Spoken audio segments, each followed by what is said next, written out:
Cool to be here now, having lived in Cleveland and working to advocate on behalf of the arts, and then having this really awesome opportunity to come out to Sacramento and support a totally different scene. Um, it's cool. I love it here. There's so much stuff that's going on. The richness of the cultural diversity that I had not seen but am exploring and experiencing here. Although I gotta say, that sandwich that I chose, which was the safe choice, Jason, I was like, whoa, this is hot.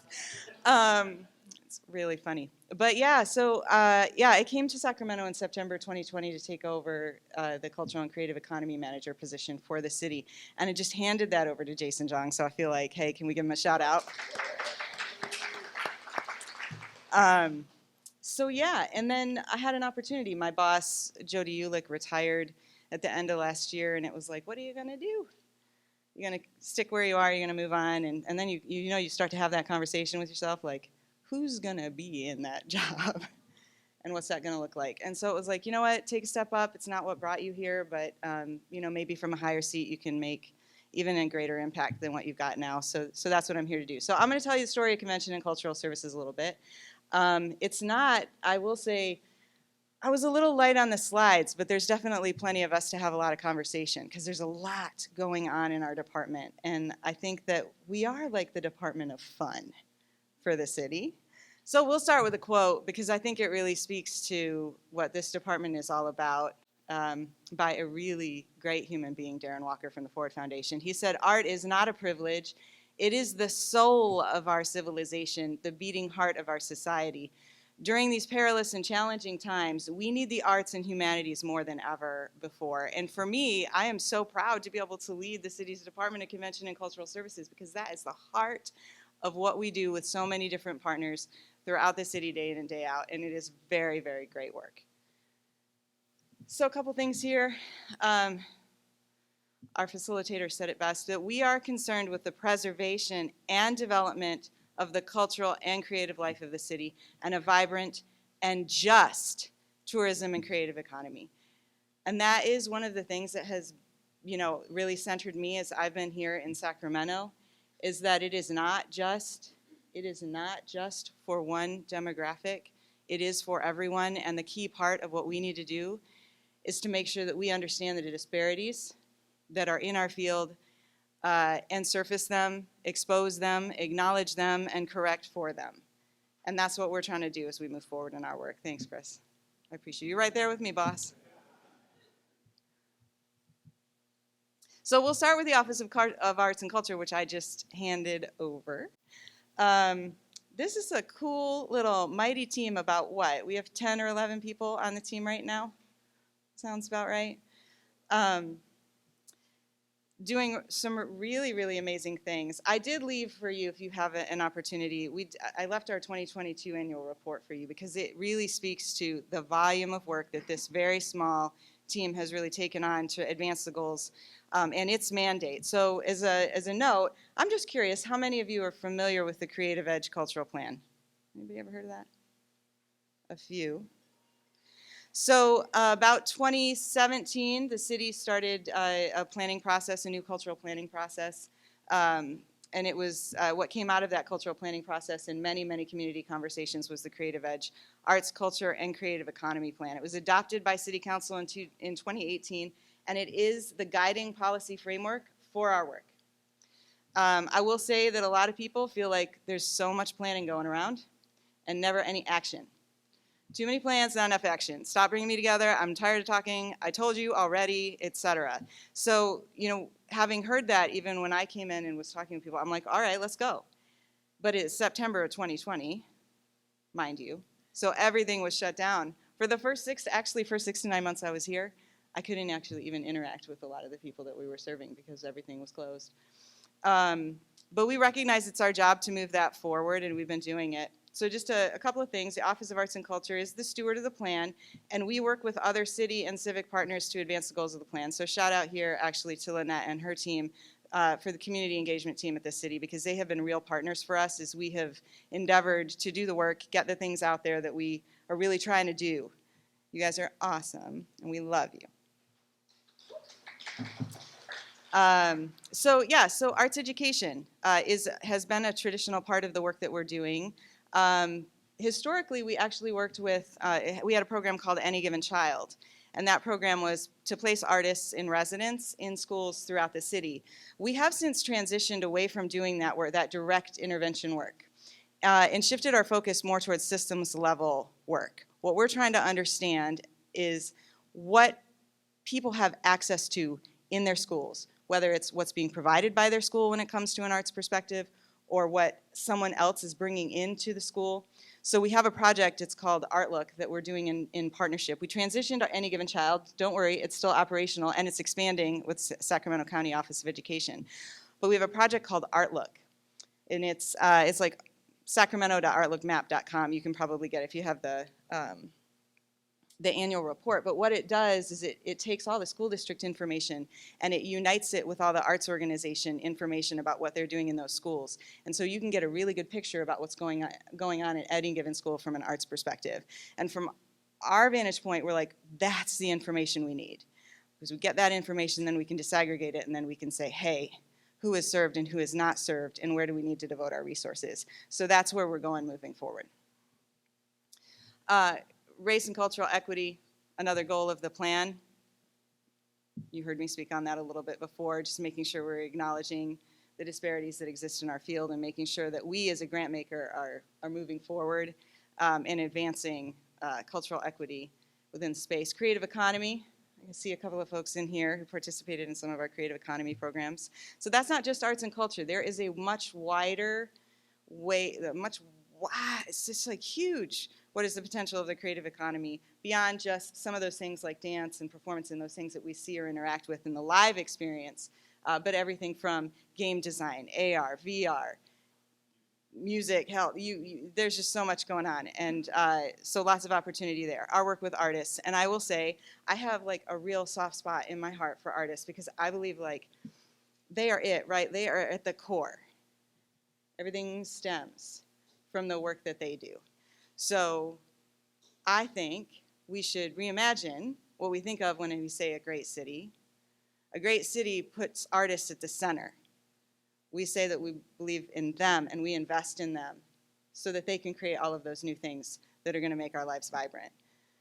So much rests on artists, and often they're not acknowledged in the way that they need to be in society and asked to do things for free, and they deserve so much more than that. Our neighborhoods, so much opportunity in our neighborhoods. I see some friends over here that we're trying to do some things over there, Gardenland, Northgate, but we've done some stuff on the Florin Road, and we're really trying to work and make sure that no matter where you live, that's the goal of the plan. No matter where you live, you should have access to arts and culture in your neighborhood. You should be able to, I say, 2-mile walk. 2-mile walk, you should be able to access something. And then investment. It takes a lot, really, to move the sector forward, and we've had to fight. We had to fight to make the case for arts and culture investments. And in recent years, we've had a very inspired mayor who has stepped up to the plate and put substantial dollars into the creative economy, and we're continuing to kind of like get that out there. We have some responsibility to do that. But those are the goals of the plan. I encourage you, if you're interested, you can check it out more. Lots and lots of ideas that came from community, and we're committed to continuing to act on the goals of the plan with those activities. So core programs, creative economy grant making. So when I say creative economy, that means individual artists, it means artist collectives, it means arts and cultural nonprofits, it means for-profit creative businesses. That's where we're going. Some of our educational programming, and we do professional development within the Office of Arts and Culture. That team is working on 2024 programming and doing some planning in relationship to that. Art in public places is a big part of what we do.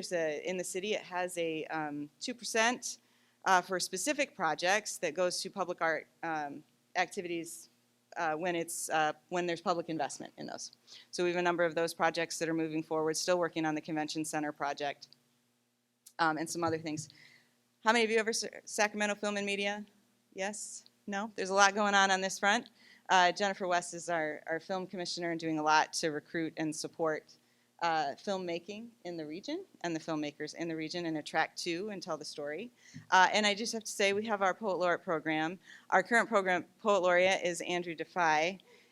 He is just an outstanding individual, human being who just cares for people. He's so socially engaged, and I just absolutely love him. And actually, I just got to give a shout out.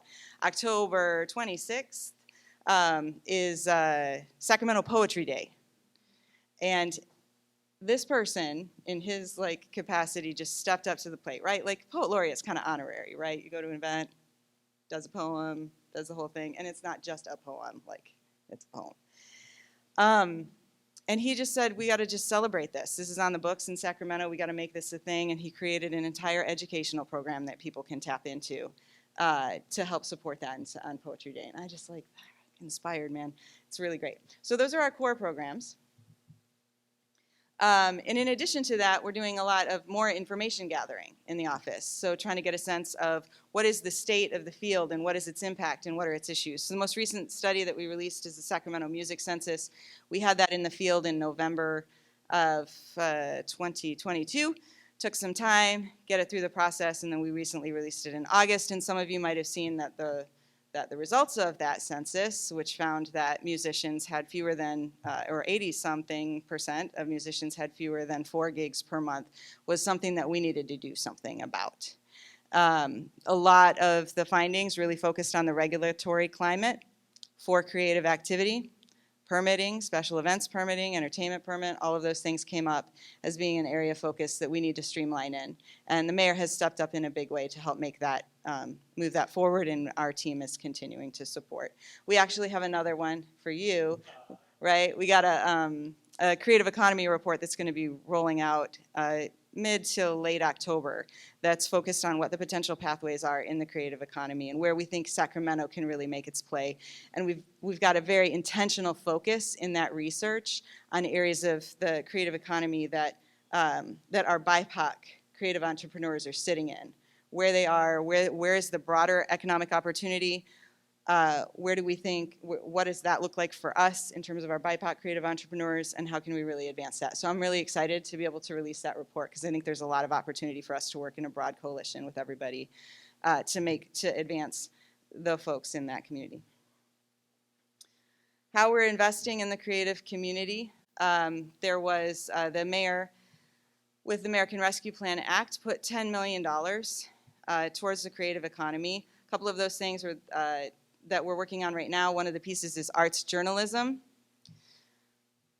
There's just not enough coverage of the arts, and that is a long-standing, multi-decade issue resulting from a lot of the same things that we've seen in journalism over time, and we feel like we need to step up and try to do something different so that both the story of arts and culture and its impact can be told and people can engage with it. Because there are very real serious issues when you don't have enough arts journalism. For example, if someone, a dance company, wants to hire a choreographer to do something in Sacramento, what is that choreographer making their decision on? They're making that decision based on whether or not they're going to get media coverage for what they do. So it's a choice about whether or not they want to come to Sacramento or maybe they want to go to Cleveland instead.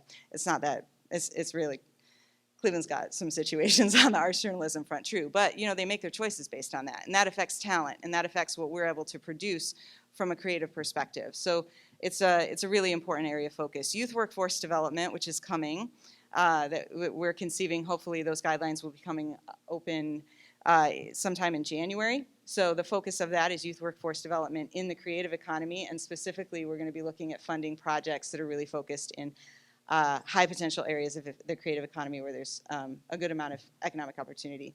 Creative businesses, we're making some changes in response to the Sacramento Music Census. We're going to put some money in to help support the venues and also some of that regulatory change in education, but we're also putting some money there to focus on some work coming out of our Sacramento Creative Business Innovation Challenge. We had a great first round. Michael was a part of that, Chris was a part of that, and lots more opportunities. So we want to begin. We want more of that. We want more entrepreneurial training for those folks, and we want resources for those folks when they're coming out of that entrepreneurial training to do something. And so we're gonna have that as part of it. Artist guaranteed basic income. So this is probably the most progressive part of the ARPA funding model, but it just says, hey, you know what? We're gonna build these guidelines because you matter.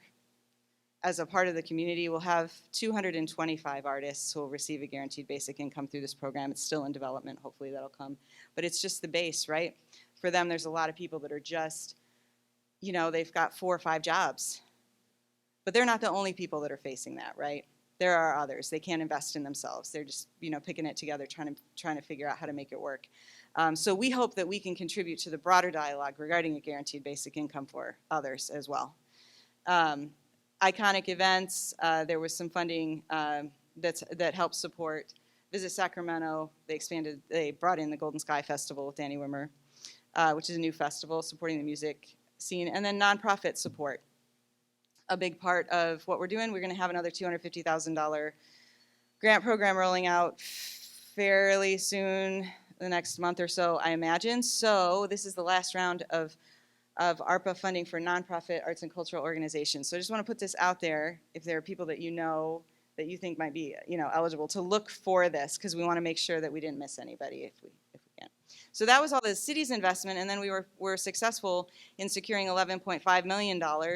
One of the California Arts Council, we were the administering organization for the Capital Region Creative Corps.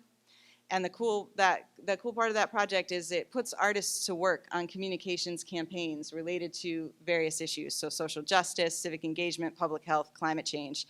So we're going to have a couple of those folks, actually. They're going to work for the city that will be embedded in departments concerned with those issues.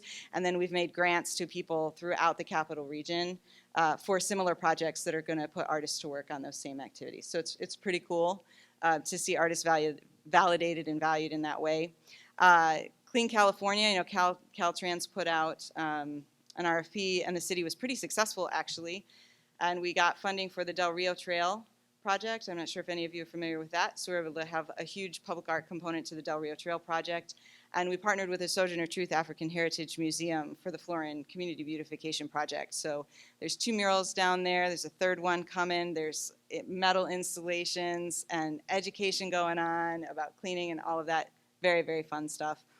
NEA Seeding Creativity was a $500,000 grant that we got from the National Endowment for the Arts to fund individual artists and their projects and work. So the big picture here is that we are out. We're trying to secure money where we can. We're going to bring it back here, and we're going to put it into the hands of the people that we serve. And we're certainly trying to make good strategic investments with these one-time funds that came through ARPA, and hopefully do some pilots and then bring those forward and hopefully get those things funded moving forward. So I am very proud of that whole team, because their work in the last few years to get those CARES dollars out and get this recovery money out into the field. I mean, they just go, go, go. And it's exciting to have them, and I think we're making progress. So we're gonna get there, and I'm very excited about it. So that's one part. As you can tell, I'm very passionate about arts and culture. It's where I came from. Now have this other amazing thing to be able to participate in Safe Credit Union Convention and Performing Arts District. Anybody ever been there? Yeah. So we got a brand new convention center, and I'm gonna flip into this a second. 160,000 square foot of exhibit space, 80,000 square foot of meeting space. It's very exciting. I had not seen it. If you actually look at that picture to the left, that's a piece of public art that was funded as a result of that, as the 2% for the percent for public art. Some pieces still in development and working. One of the things that we're still waiting on, and hopefully will be coming soon, is a rocket on the other side of the convention center. It's coming. The Performing Arts Center is about 2,188 seats in the Memorial Auditorium. Probably many of you are familiar with the Memorial Auditorium. 3,500 seats in that facility. And I have to say, I feel like we need to, with the Memorial Auditorium, do tours, because how many of you are familiar with, like, the floor?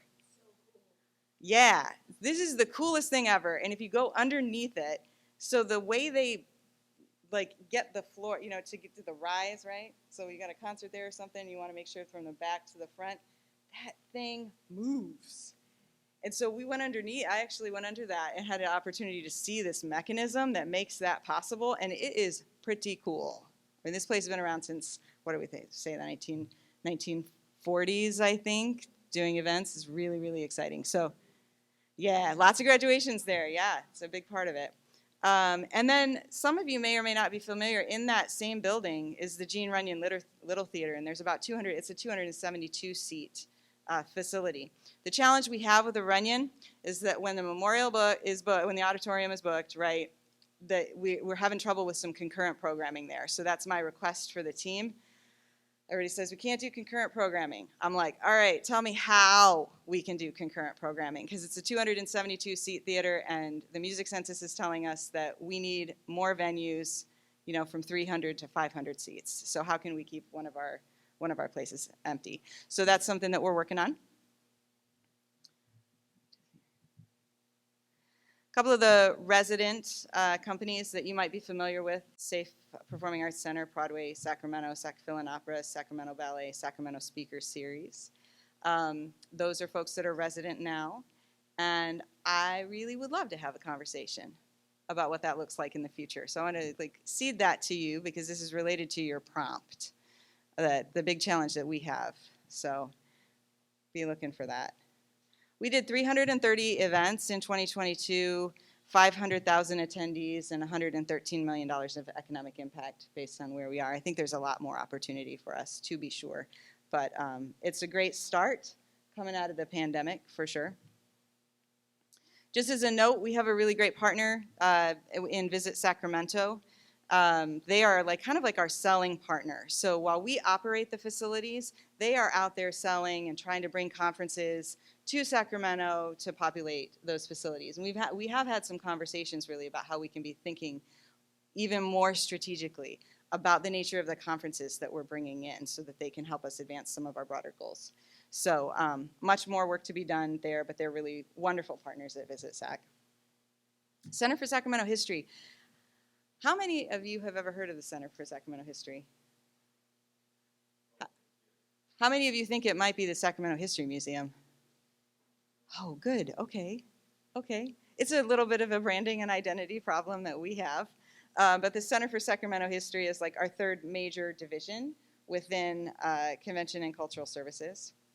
We call it the Archives. So it is the official archives for the city and county of Sacramento, with public records dating back to 1849. And it is the most complete collection of records in the state. So it's really, really key. And that's super exciting, because I don't know if many of you are aware of this, but each October, it's time for the archives crawl. So October 1st, it's coming up. Search it up. It's Sacramento Archives Crawl. Gives you an opportunity to get inside and see some of these things. We're a participating partner. Others are participating partners as well. And just to give you a little bit of a context in terms of what's there, yes, we do have the city and the county records for sure, but we also have personal collections, photographs, films, and artifacts pertaining to the social, political, geographic, and cultural history of the Sacramento region. More than 7 million images. In fact, if you have one of basically our case document for our need to move the center out of the floodplain, there's actually, the more current data is 8 million. Large collection of moving images in film, video, and digital formats, recorded sound collections, including oral histories, which we're constantly trying to secure more of, radio broadcasts, local music recordings, and recorded public meeting minutes, in case you were inclined to want to listen to public meetings.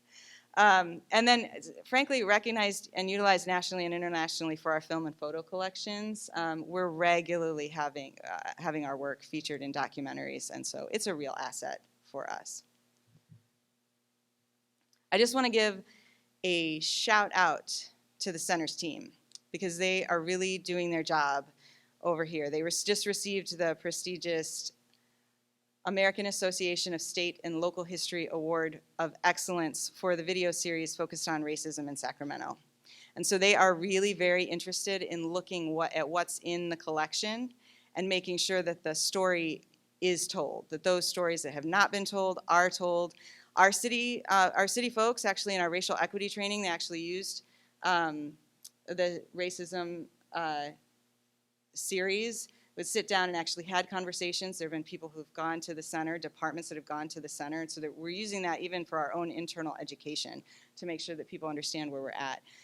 It's really exciting. There's a whole project they have is we're going to get them a new website, because we think they're not getting enough visibility for what they do, and people really don't have access. But their whole project around documenting inequality is really important, and they're to be acknowledged for that. So I'm really proud of the direction they're headed. It's what we want to see more of. They are regularly coming up with more ideas. There's a whole discussion regarding civic memory that Jason is involved in. We haven't gotten started yet, but as we think about monuments and how we acknowledge how we acknowledge various things, what does that look like?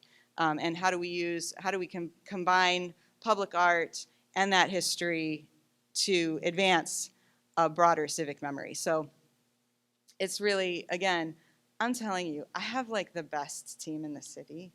I feel that. They're so good, and I appreciate their focus on this stuff. It's a responsibility that we have, and so I'm so glad to see them doing it. Old Sacramento waterfront.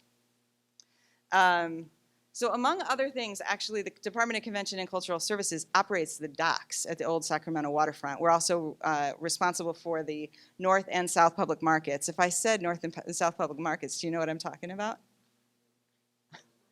You'll look for it now, because you're gonna go to the waterfront and check it out. Actually, these are they're old markets. Some of them are closed. It's actually the fish. Fried fish. Yes, the fish and chips guy. The fish and chips guy, who's I'm not going to remember. Come on, Kelly.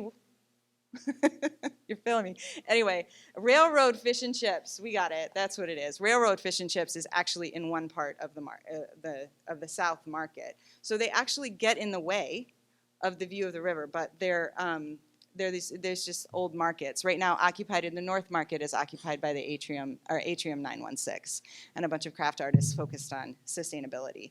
So it's our responsibility. We have partnerships with the Delta King. We have partnerships with other people that are leasing space from the docks. Joe's Crab Shack, Rio City Cafe. All of that sits in. It's a lot. And our chief partner in Old Sacramento, in fact, is Downtown Sacramento Partnership.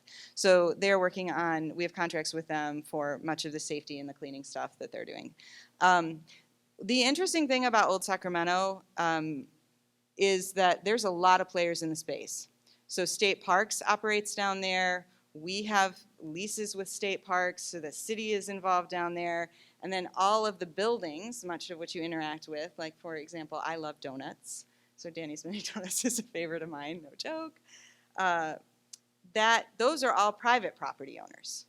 So it's hugely challenging with all of those different players in the space to figure out how we move this. But what I love about Old Sacramento as a district is that you can dine there, you can experience entertainment there, you can go to a cultural, you can go to a museum there, there's retail there, evangelism. So it has all of those elements.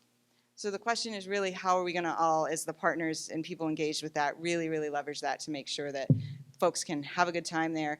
And the big question, right, is what happens with the waterfront. And hopefully there will be more news to report on that. But I think we all want to make sure that we're making the most of the waterfront, to be sure. Beyond that, seriously, we have a lot of cultural partners. These are people that exist on city property or that we have a relationship with some kind. Clara Raley Studios for the Performing Arts, which is in Midtown. The Crocker Art Museum, those are the city's collections that we work with them. Fairy Tale Town, if you've ever been to Fairy Tale Town. Yeah, okay. Funderland, Sacramento History Alliance operates the Sacramento History Museum for us. That's down in Old Sacramento. The zoo. And the SMUD Museum of Science Curiosity, which I had an opportunity to go down. Actually, we did a site visit today, and it was really cool to see it. So if you haven't been in there lately, you might want to check it out, because there's some cool stuff going on in there, including like a pretty cool Pink Floyd experience in the, thank you, see, planetarium. So yeah, I think those are my big things for you. I think just big takeaways. For me, the things that I've tried to do with the Office of Arts and Culture and now the department is really for us to be thinking strategically about making sure that we understand who's impacted by our work and who is not. Who is not being touched, and who do we need to touch, and how do we make sure that the resources are getting in the hands of the people to be able to touch those folks that we are not touching. And that requires acknowledgement. It requires you have got to look at your own data. Data is key. You have got to look, and you have to disaggregate based on the racialized experience and other factors as well, right? But we know we lead with that, and that's going to give us a bigger understanding. And then we have to act based on it. So we know it looks a certain way, then we have to figure out what our strategies are for helping that to look another way in terms of our investments. So it's an ongoing process. It means designing new tools. That's one of the things with the Creative Economy report that I'm really excited about, is that there's an opportunity for us to look differently at what the capital structure looks like, what people have access to from a money perspective. There are things like, a lot of loans still based off of credit scores. And credit scores, like, it's just sort of built in. There's like racism just built into those tools. So we got to find, there are other tools that you can do that are much more equitable. And so that's what I'm hoping that we can help contribute to in the creative economy. We've got a long way to go, for sure, but at least the first step on our part is just like saying, like, that's where we ought to be going. So thank you so much for your time here. I'm totally open for questions, right? Yeah.